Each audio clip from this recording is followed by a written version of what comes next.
This is how to turn on and turn off the Toro 250 or 252 series sprinkler valve. All right, if you've got a Toro valve and it's got this flow control top, and then it has this little bleed screw on top of it, this is how you're gonna turn it on and off manually. Now you can tell this is mostly what you're seeing. All these valves are covered up, but I wanted to show you just real quick.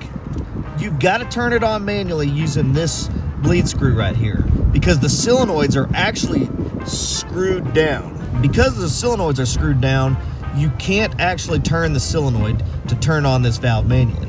So what you're gonna do is you're gonna come to the top.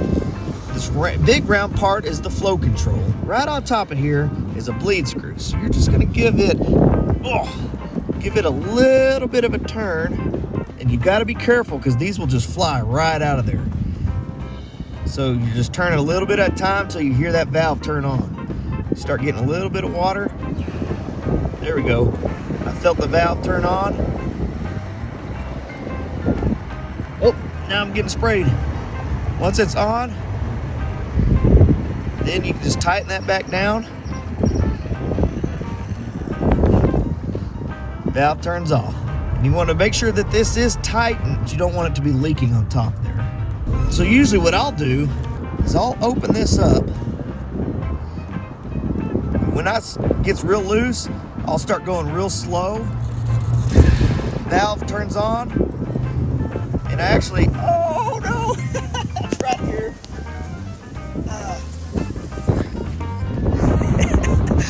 And if you're not careful, you may get sprayed in the face.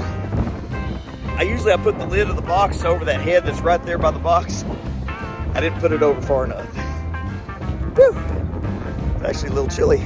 So what I was saying was right when that opens up, I'll hold this down. Don't take your hand off, and I'll screw it down a little bit, still where that valve is open, but not unscrewing this too much where that flies out of there, because it will.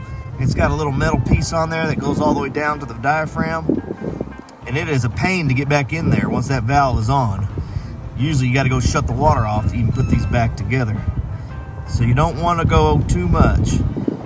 Then you can just screw that back down. And it might take a second, but that valve will shut off. If you've got these kind of Toro valves where the solenoid is screwed down, this is how you're going to turn it on and off manually.